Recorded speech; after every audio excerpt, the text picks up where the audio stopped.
호세아서의 말씀을 여러분과 함께 살펴보려고 합니다. 성경 66권 중에 호세아서부터 말라기까지 이 12권을 성경 구분상 소선지서라고 부릅니다.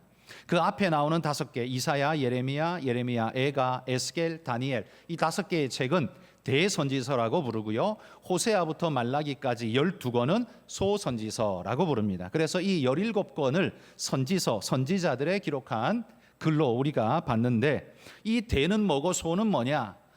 그건 권위의 차이가 아니라 분량이 많고 분량이 적고의 차이로서 대소를 그저 나눴을 뿐입니다. 권위는 동일한 하나님의 말씀이라는 거죠. 여러분이 설교 시간에 이 소선지서 아마 설교를 잘 들어보시기가 어려우셨을 겁니다. 저도 우리 교회 온 지 10년 되었지만 선지서의 설교는 아마 극히 드물게 했던 것 같습니다. 특별히 대예배 시간에 제가 성경 책별로 시리즈로 설교를 주로 하는데, 소선지서의 설교는 2년 전에 우리가 건축을 한번 결심하면서 학개서를 제가 한번 설교했던 것 외에는 달리 소선지서 설교를 한 기억이 없는 것 같습니다. 사실 이번에도요, 소선지서 이 호세아서를 설교하고자 마음먹었지만 계속 주저하는 마음이 많이 들었습니다.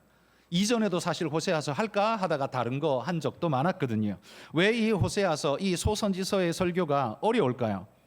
왜냐하면요, 소선지서의 이야기는 전부 심판의 이야기이기 때문입니다. 그러니까 설교를 여러분 힘들게 한 주간 살다가 교회 오셨는데 강단에서 계속해서 심판 설교하고 저주 설교하고 뭐 죄 이야기하고 하면 듣는 여러분들이 죄 지은 건 아니지만 그 이야기 듣는 게 굉장히 힘들고 마음이 불편하시지 않겠습니까? 그러다 보니까 목사의 입장에서도 이 설교를 한두 번 하는 건 괜찮아요. 한두 주 설교하는 건 문제가 안 되는데, 이걸 3, 4개월을 끌고 가면서 계속 심판을 설교하려니 이 너무 부담스러운 거죠. 이게 너무 힘든 겁니다. 그래서 소선지 설교를 잘 꺼내지 못하는 이유가 사실은 그런 데 있습니다. 그런데 그렇다고 해서 그러면 성경책에 있는 이 말씀을 그럼 설교를 안 할 것이냐? 그럴 수는 없죠. 그래서 저는 호세아서를 설교하되 꼼꼼하게 한 절 한 절 다 설교를 하면서 일일이 갈 것이냐? 그럴 수는 없고, 제가 호세아가 핵심적으로 전달하고자 하는 메시지를 부분 나누어서 제가 호세아서 말씀을 여러분과 함께 나누려고 합니다. 이렇게 말씀 나누면 너무 현실과 타협하는 거 아닙니까? 라는 말씀하시는 우리 성도님들도 있을 줄 압니다.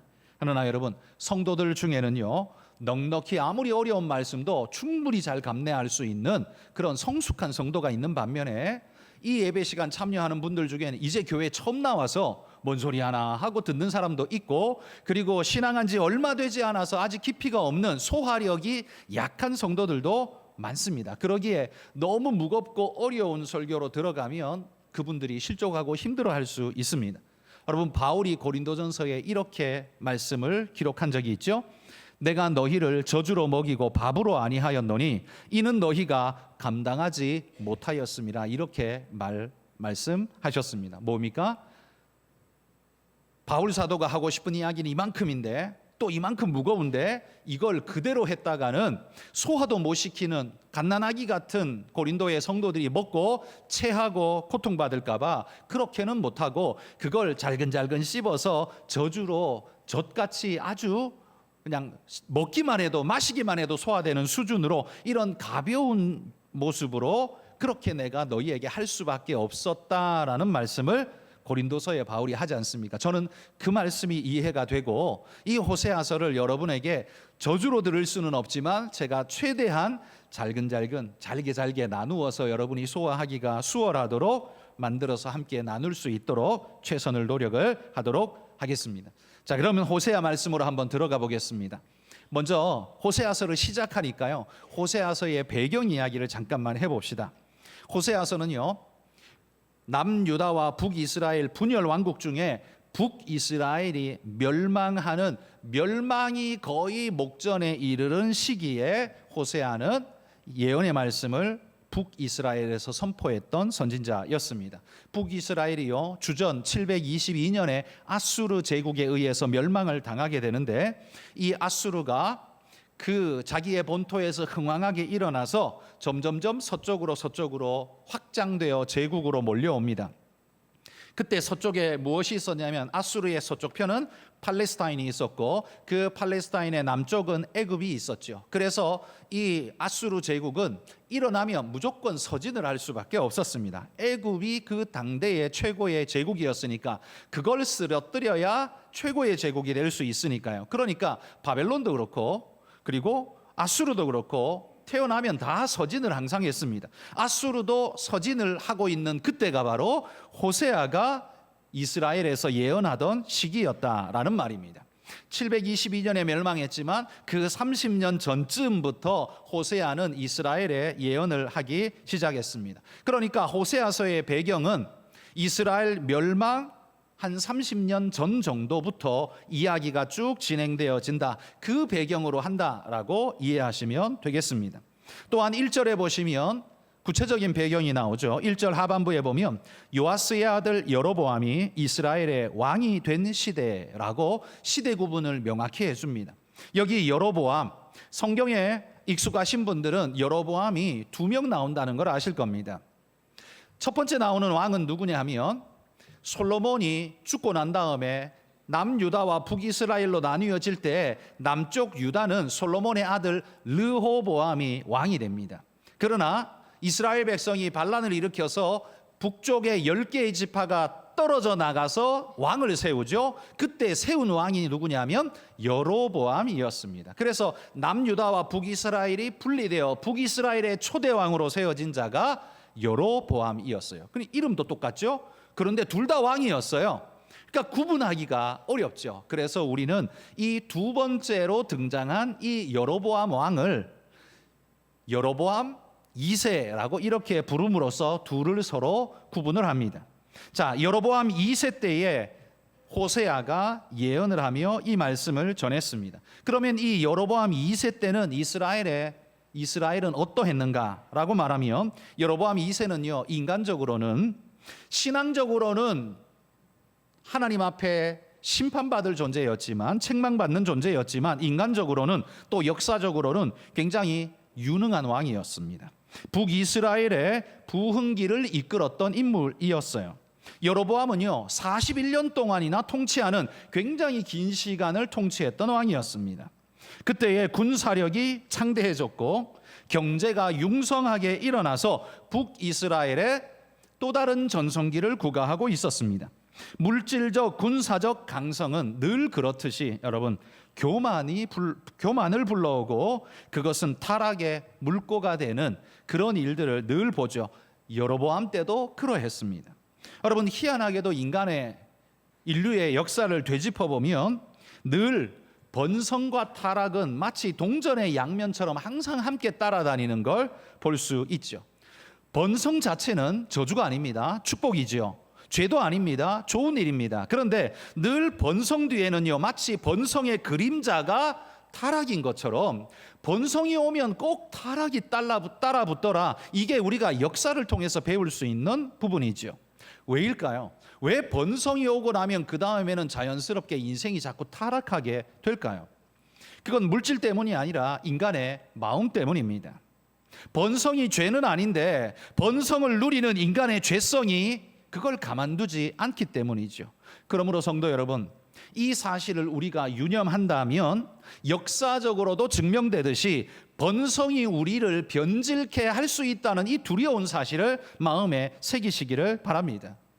역사를 보니까 거의 그렇더라라는 거예요. 이걸 겸손함으로 받아들여야 합니다. 그러므로 우리가 번성하게 된다면 뭘 경계해야 됩니까? 반드시 우리도 모르게 그림자처럼 뒤따라오는 타락을 경계해야 한다라는 말이에요. 번성 뒤에서요, 번성의 손을 잡고 뒤따라오는 초청받지 못한 손님이 있는데 그게 바로 타락이라는 거라는 거예요. 그러므로 우리가 각성하지 않으면 초대받지 않는 손님이 우리의 역사 속에 불쑥 등장하여서 우리의 초가삼간을 다 태우고 우리의 인생 역사를 무너지게 만들어 버린다는 말입니다. 그러므로 그리스도인인 우리 성도들이요, 물질이 사람을 바꿔가는 시대를 살아가고 있는 우리가 오늘 이 시대를 살면서 물질이 사람을 바꾸는 그 속에 합류할 것이 아니라 사람이 물질에 휘둘리지 않을 수 있다는 걸 보여줄 수 있는 그런 믿음의 분들이 되시기를 축복합니다. 물질이 많고 적음은 사실 우리에게 관심사이기는 하지만 우리의 주 관심사가 되어서는 안 됩니다. 오히려 우리는 무엇에 더 신경을 써야 하냐면 그것에 지배될 것인가 아니면 그것을 지배할 것인가, 바로 여기에 오히려 더 큰 관심을 가지셔야 합니다. 많은 돈을 버는 것보다 그 돈을 어떻게 관리하며 어떻게 내가 지배할 수 있을까, 물질에 지배되어 타락되는 게 아니라 물질을 지배함으로써 바르게 살아갈 수 있는 그런 인생이 되는 것을 여러분의 주 관심사로 삼으라는 말입니다. 오늘 1절의 배경을 보면서 우리는 바로 이 경각심을 가져야 합니다. 오늘 우리의 시대가 바로 여로보암의 시대와 흡사하기 때문입니다. 오늘 우리나라는요, 경제적으로 굉장히 번영하고 군사력과 국가 경쟁력이 아마 대한민국이 창건된 이래로 최고로 흥왕한 시대가 아닌가 싶습니다. 요즘 대한민국이요, 군사 무기가 아주 날개 돋친 듯이 잘 팔리고 있지 않습니까? 이 군사 무기는요, 이게 그냥 억 단위가 아니라 거의 조 단위로 팔려가는 아주 고가이기 때문에 우리나라 무기가 아주 호평을 받고 잘 팔리고 있습니다. 군사력도 높아지고요, 군사력이 세계 6위다 이렇게 말하기도 하고요, 경제력도 선진국에서 대열에서 아주 앞서가는 모습으로 우리가 잘 나가고 있습니다. 그런데 여러분, 바로 이럴 때에 초대받지 않는 손님, 타락이 늘 우리를 뒤따르고 있다는 걸 경계심을 잊지 말아야 합니다. 그런 의미에서 오늘 호세아서는 이 시대에 우리가 읽고 마음에 새겨야 할 굉장히 중요한 말씀이라는 걸 여러분 마음에 새기면서 말씀으로 한번 들어가 보겠습니다. 호세아서는요, 하나님의 명령으로 시작합니다. 그것도 아주 이상한 명령으로 시작합니다. 우리 2절 말씀 같이 한번 성경책 보면서 읽어보겠습니다. 여호와께서 처음 호세아에게 말씀하실 때 여호와께서 호세아에게 이르시되 너는 가서 음란한 여자를 맞이하여 음란한 자식들을 낳으라. 이 나라가 여호와를 떠나 크게 음란함이니라 하시니. 자, 경건한 선지자, 하나님의 말씀을 지키는 선지자에게 명하시기를 너는 음란한 여자를 아내로 맞아들여서 음란한 자식들을 낳으라 라고 말합니다. 이 얼마나 해괴망측한 명령입니까? 하나님의 선지자라면 오히려 거룩과 성결이 기본이 돼야 되는데 음란한 여자를 맞아들이라뇨.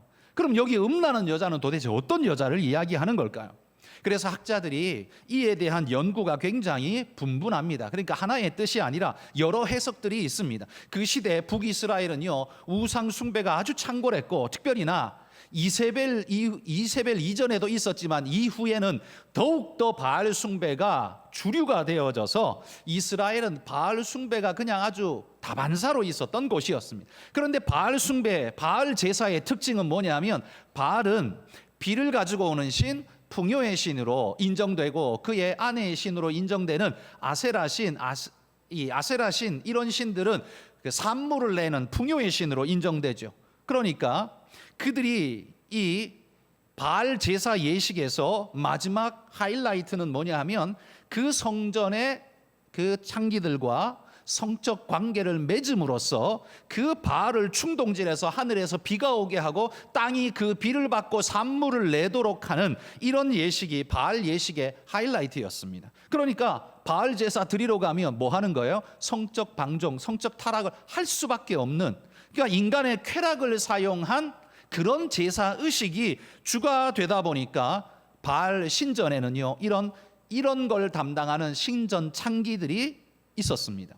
그래서 어느 학자들은 이 고멜, 음란한 여자라고 말할 때 음란한 여자의 대표는 바로 그 성전 창기를 가리키거든요. 그러니까 이 고멜은 아마도 바알 신전의 성전 창기였을 것이다, 이렇게 해석하는 이들이 있습니다.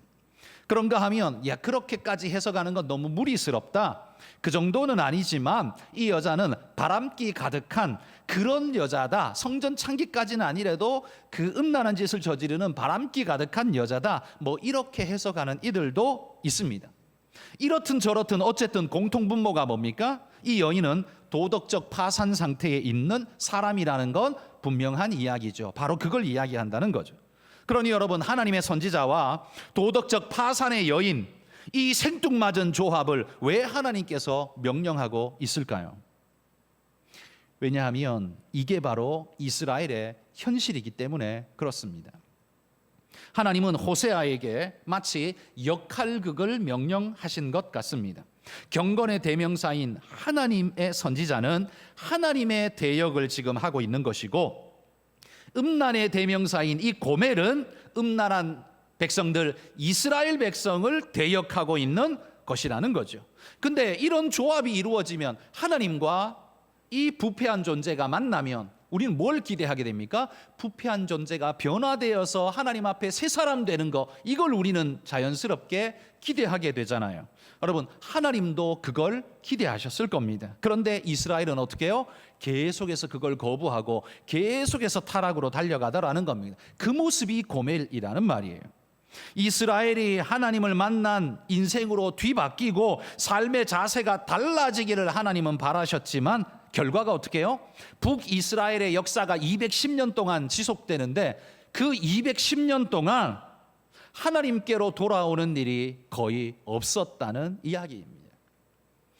성경 읽기를 즐거워하시고 성경을 사모하는 분들에게는 이번 주간 제가 이런 숙제를 한번 드려보겠습니다. 여러분, 역사서를 읽는데요, 역사서는 사무엘상부터 역대하까지가 역사 이야기가 쭉 펼쳐지죠. 특별히 열왕기상부터 역대하까지가 이 남북 분열 이야기를 쭉 자세하게 이야기해 주니까 여러분, 특별히 열왕기서를 한번 읽어보십시오. 열왕기서를 읽어보시면 사울, 다윗, 솔로몬 이후에 나라가 두 동강이 나서 남유다와 북이스라엘로 이루어지죠. 여러분, 백지에다가 이렇게 한번 써보십시오. 사울, 다윗, 솔로몬, 그리고 밑으로 쭉 꺼서 양쪽으로 가지를 친 다음에 남유다, 북이스라엘, 그 다음에 그 왕들을 한번 이름을 쫙 밑으로 한번 세로로 써보세요.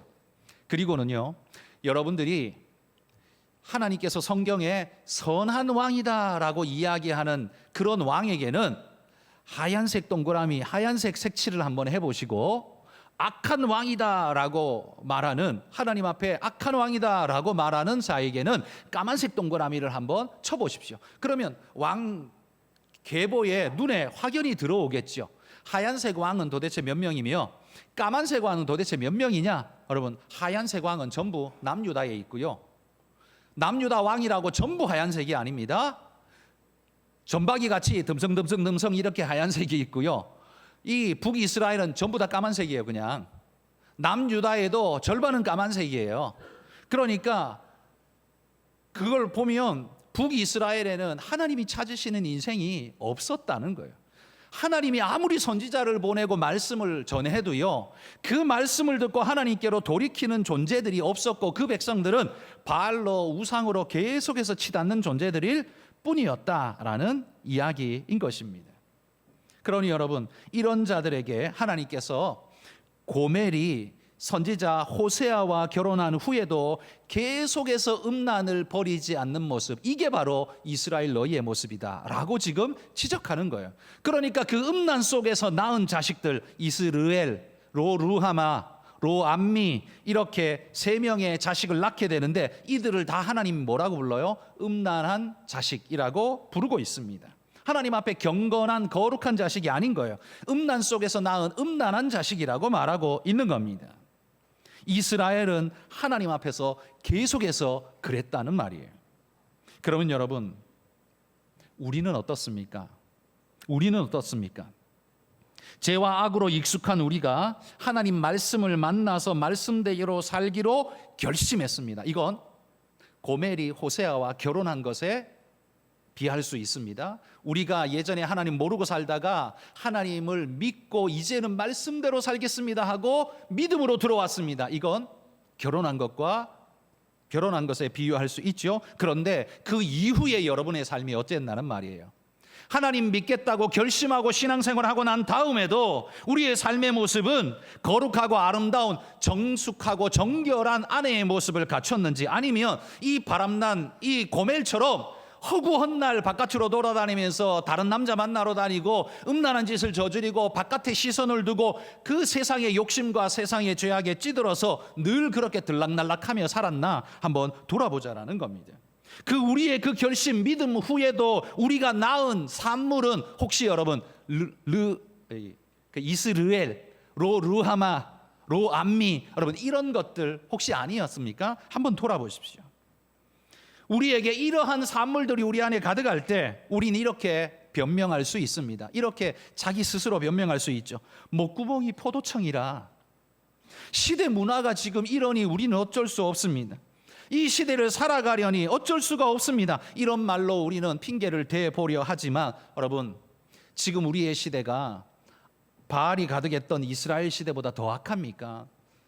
그 이스라엘 시대 속에서도 하나님은 그들에게 말씀을 주시면서 계속해서 도전하셨고 부르셨습니다. 오늘 이 시대에도 여전히 하나님은 그렇게 우리를 부르고 계신다는 겁니다. 그런데 하나님과 결혼했다는 우리는, 하나님을 만나 믿음으로 결단했다는 우리는 여러분 정결한 아내로서 그렇게 살아가고 있습니까? 아니면 세상 기웃대며 그 물질을 얻어내려고, 거기에 뭔가 욕심대로 한번 해보려고, 그 쾌락을 한번 얻어내보려고 눈 감고 하나님 고개 돌리고 외면하면서 바람기 충만한 모습으로 외면하고 하나님 바깥으로 달려나가서 헛짓을 하고 그렇게 살지 않았습니까? 그런 의미에서 여러분, 우리는 호세아를 살피면서 이 시대의 이스라엘의 죄를 손가락질할 게 아니라 말씀을 믿는다고 하면서 세상적으로 살아가고 있는 나를 돌아봐야 합니다. 고멜은요, 그냥 이스라엘이 아니라, 물론 이스라엘을 대표하고 있습니다만 그게 아니라 나를 대표하고 있다라고 보고 호세아서를 다시 읽어보십시오. 현실을 핑계 삼고 생존을 목적 삼는 우리의 모습에서 고멜을 봐야 한다는 말입니다. 그리고 그 고멜을 그토록 부르고 계신 하나님을 봐야 한다는 말이에요. 그게 오늘 우리의 호세아서라는 말입니다. 여러분, 호세아를 만나고도요, 그 옛 습관을 버리지 못하는 고멜을 그렇게도 강하게 붙잡고 끌고 가는 강력한 욕구는 무엇이었습니까? 성경은 그걸 한마디로 음란이라고 표현하고 있습니다. 이 음란은 단순한 성적 타락만을 이야기하는 게 아니라요, 하나님의 약속을 저버리고 신뢰와 정직을 저버리고 은혜와 진리의 길을 저버리고 거짓되고 부패하고 타락한 걸 쫓아가는 모든 모습의 대표가 음란이라는 단어로 받으시면 맞을 겁니다. 예수로 나의 구주 삼고 성령과 피로써 거듭났다는 우리가 세상에만 나가면 그렇게도 강력하게 끌어당기는 음란의 인력에 맥없이 무너져 버릴 때가 여러분 우리가 얼마나 많았냐는 겁니다. 그러면 우리를 끌어당기는 인력은 무엇이 도대체 있었습니까? 성공, 쾌락, 행복. 여러분, 이거 각각 놓고 보면 이건 잘못된 거라고 말할 수는 없습니다. 좋은 것입니다. 그런데 여러분, 이게 우리의 죄성과 짝하여서 우리를 어디로 끌고 가는지를 보십시오. 그러니 여러분, 그렇게 여지없이 끌려가고 있는, 그렇게 살고 있는 내가 고멜 아닙니까? 고멜을 보면서 어떻게 이럴 수 있어라고 손가락질하지만 사실 우리가 고멜 아니냐는 말이에요. 나는 예수 믿는다고 하면서도 내 행동이 낳는 자식들, 내 행동의 열매들을 보면 거짓과 속임과 사악, 이런 거 아닙니까? 그게 바로 뭐예요? 이스르엘이고 르하마고 암미라는 말입니다.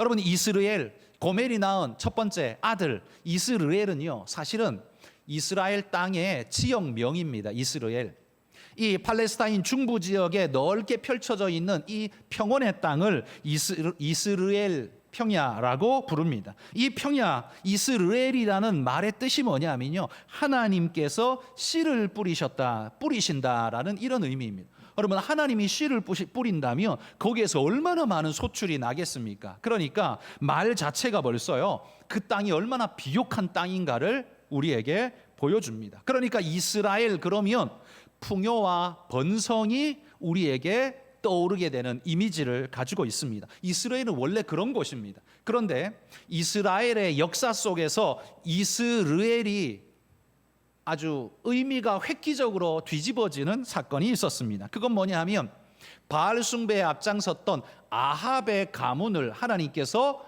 멸절시키실 때 아합의 장수였던 예후라는 인물을 들어서 아합 가문을 싹 쓸어버리실 때 어디에서 쓸어버리셨나? 어디에서 심판하셨냐 하면 이스라엘 평원에서 그들을 쓸어버리셨습니다. 그래서 이스라엘이라고 말하면 어떤 의미가 떠오르냐면 하나님의 심판, 바알의 숭배자 아합 그 가문이 전부 다 죽어간, 하나님의 심판받아 죽어버린 그곳, 이런 이미지가 머릿속에 뜨는 거죠. 그러니까 이스라엘 백성들에게 이스라엘은 두 가지 의미가 있는 거죠. 하나는 번성과 풍요, 근데 반대로 하나는 하나님의 심판. 이 두 가지가 의미 조합으로 이스라엘이라는 의미 속에 들어있는 거예요.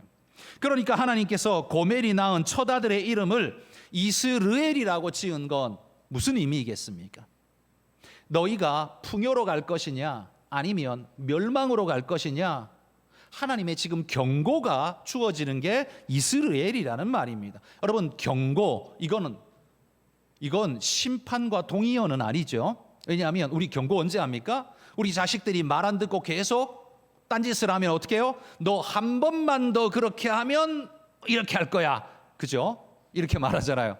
그럼 지금은 심판을 하겠다는 소리예요, 안 하겠다는 소리예요? 지금은 아직 안 해요. 한 번만 더 하면 하겠다는 소리예요.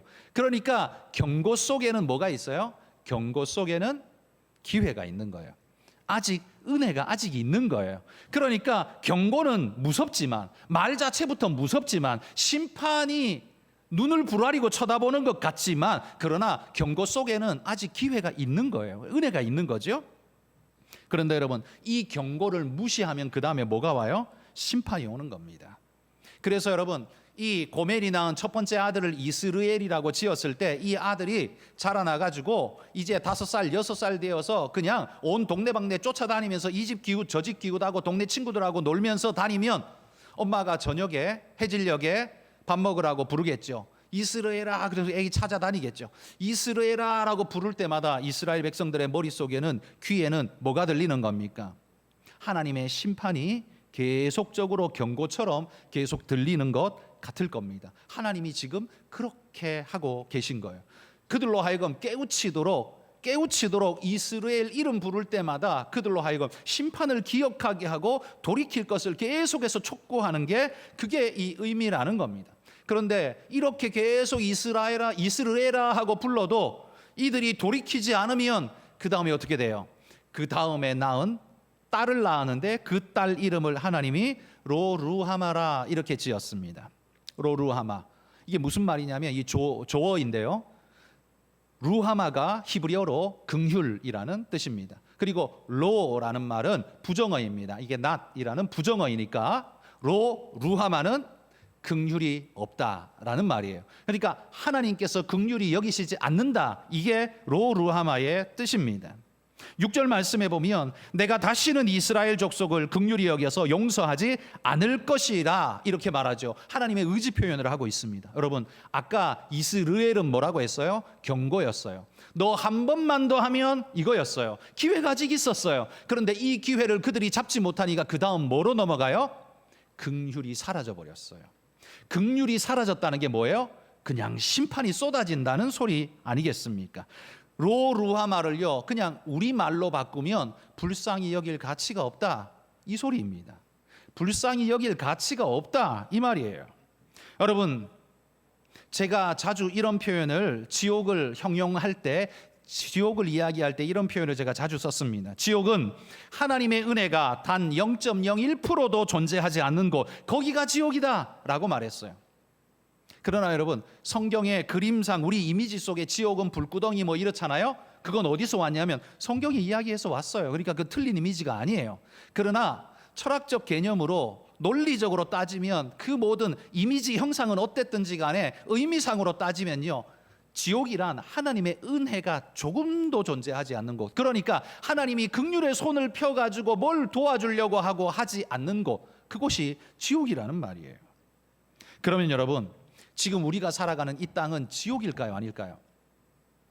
아마 우크라이나 전쟁이 나서 작년에 러시아가 전쟁을 일으켰을 때 그 초기에 우크라이나 사람들이 얼마나 크게 고통당하고, 이 러시아 사람들이 정말 천인공노할 짓들을 수없이 저질러서 그 여자들도 아이들도 그냥 혹독하게 인간 이하의 취급을 당하며 고통받는 일들이 뭐 지금도 여전하겠죠. 여러분, 전쟁통은 그런 일들이 벌어지지 않습니까? 여러분, 그들에게는요, 여기가 지옥입니다 막 이럴 거예요. 그런데 거기도 아직은 지옥이 아닙니다. 왜요? 왜냐하면 그럴지라도 거기에 아직 하나님의 은혜가 아직 남아 있거든요. 여러분, 아무리 사악한 자에게도 이 땅에서는요, 하나님의 햇빛과 하나님의 공기와 물과 하나님이 돌이킬 수 있는 기회를 아직도 주고 있다는 측면에서 아무리 사악한 자도 아직 지옥을 만난 게 아니에요. 아무리 힘든 상황도요, 지옥을 만난 게 아닙니다. 그런데 그런 사악한 자에게 하나님이 왜 햇빛을 주고 공기를 주고 물을 줍니까? 라고 말할지 모르지만 그건 선물이 아닙니다. 그건 선물이 아니라 하나님의 마지막 경고예요. 이스라엘 같은 것이라는 말입니다. 사악한 자에게 아직도 남아있는 은혜란 한마디로 말해 너 한 번만 더 하면 바로 이 이스라엘이라는 말이에요. 이 단계를 무시하고 계속 나가면 그 다음에 뭐예요? 내가 그 남아있는 긍휼마저 내가 걷어가리라, 로루하마가 되게 하리라, 바로 이 말입니다. 그러나 고멜이요, 로루하마를 낳고 난 다음에도 계속 바람기 나서 바깥으로 계속 돌아다닙니다. 여러분, 성경학자들은요, 이 이스라엘, 로루하마, 로암미, 이들이 고멜의 자식인 건 맞는데 호세아의 자식이냐에 대해서는 동의하지 않습니다. 왜? 이 여자는 바람기 충만한 여자라 온 동네방네 그냥 이 남자 저 남자 다 쫓아다니는 여자이기 때문에 이 여자가 낳은 자식이라고 해서 호세아의 친자냐? 그럼 확인할 길이 없다라는 거예요. 그래서 누구는 친자일 수 있다고 말하고 누구는 친자 아니다라고 말해요. 확인할 방법이 없죠. 어찌되었든 여러분 보십시오. 고멜은 로루하마, 긍휼, 하나님의 긍휼을 제하고 난 다음에도 여전히 멈추지를 않습니다. 계속해서 그 음란한 짓을 계속하고 하나님을 대적하는 짓을 계속합니다. 그리고는 또 아들을 낳습니다. 이 아들을, 세 번째 자식 아들을 낳았는데 그 이름을 이제는 로암미라고 짓습니다. 로는 말한 것처럼 부정어이고 암미는 나의 백성이라는 뜻입니다. 그래서 로암미는 내 백성이 아니다라는 말이죠. 하나님이 이제는 뭘 선포해요? 너희는 내 백성 아니야. 이제 아예 괄호 밖으로 내 던져버린 겁니다.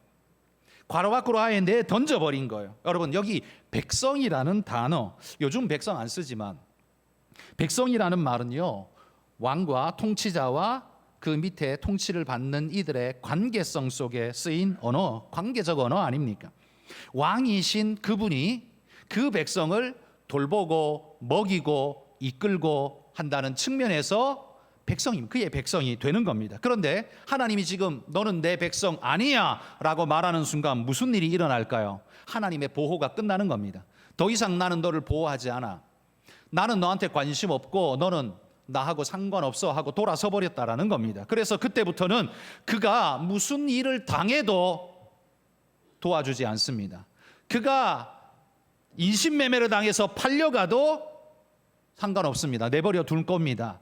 이게 내 백성 아닌 것의 의미라는 말이에요. 이게 로암미라는 말입니다. 노예로 팔려가든 얻어맞아서 죽든 상관하지 않겠다. 이게 로암미라는 말이라는 거예요.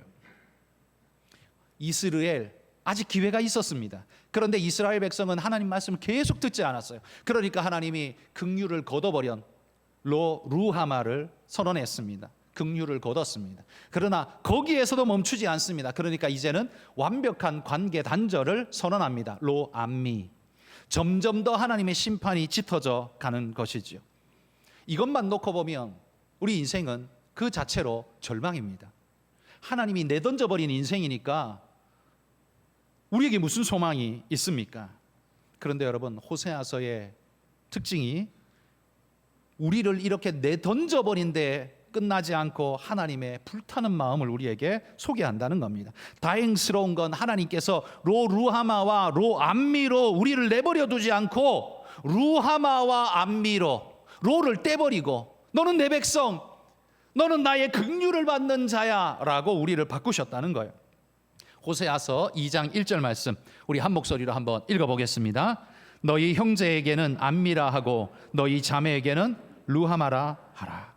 비록 고멜과 같은 이스라엘의 죄가 로 루하마와 로 암미에 내던져짐이 마땅한 자들이었지만 하나님의 사랑이 너무나 간절해서 불타는 심령이어서 내버릴 수가 없는 거예요. 이게 하나님의 애절한 심령 아닙니까? 그래서 하나님께서 어떻게 하셨어요? 하늘 보좌를 버리고 이 땅에 내려와 십자가를 지고 우리를 부둥켜 안고 우리를 구원하려고 오신 것이, 그게 바로 예수님 아닙니까? 호세아서의 결정판이 예수님이라는 말입니다. 우리가 계속해서 기회를 내던지는 이스르엘이었고, 거기에서 더 나아가 로 루하마였고, 더 나아가서 로 완미까지 이르는 완전히 버려진 인생이었는데, 하나님의 애타는 마음이 그걸 그렇게 내버려 둘 수가 없어서 주님이 친히 찾아오셔서 우리를 다시 루하마로 암미로 바꾸시는 은혜의 역사가 우리에게 주어졌다는 말이에요. 이 얼마나 큰 놀라운 축복입니까? 여러분, 이 하나님의 마음을 담아서 만들어낸 찬양곡이 있습니다. 제이어스라는 우리 젊은 세대들이 모여서 함께 찬양하는, 이 음악을 전공하는 친구들입니다. 이들이 모여서 제이어스라는 팀을 만들어서 찬양을 만들었는데, 여호와께 돌아가자라는 곡입니다. 한 5분 정도 되는데요, 우리 영상 같이 함께 잠깐 보겠습니다.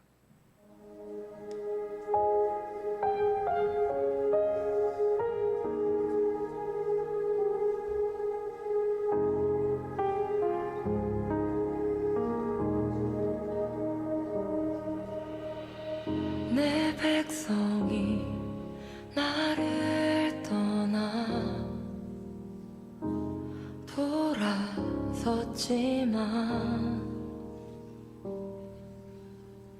내 사랑이 내 백성을 포기 못하니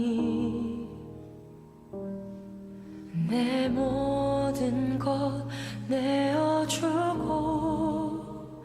나 그들을 얻으리라. 여호와께 돌아가자.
여러분, 호세아서야말로 포기할 수 없는 하나님의 사랑을 보여주고 있습니다. 방금 들은 이 곡이 하나님의 애절한 포기할 수 없는 사랑을 노래하고 있듯 이 노래 자체는 호세아서를 녹여놓은 찬양이라고 말할 것입니다.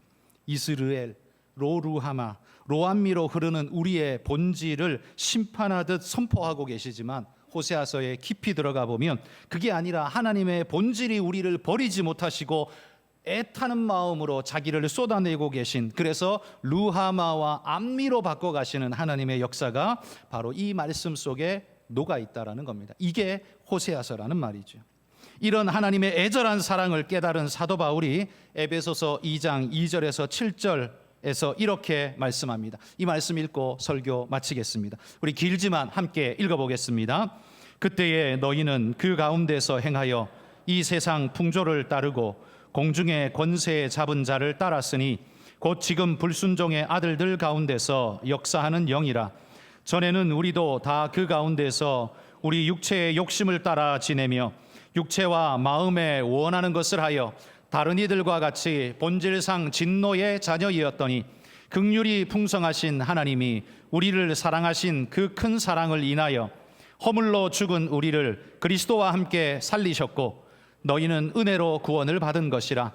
또 함께 일으키사 그리스도 예수 안에서 함께 하늘에 앉히시니 이는 그리스도 예수 안에서 우리에게 자비하심으로써 그 은혜의 지극히 풍성함을 오는 여러 세대에 나타내려 하심이라.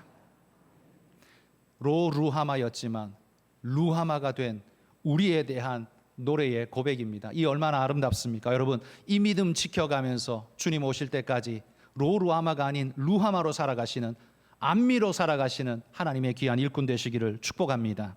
기도하겠습니다. 하나님,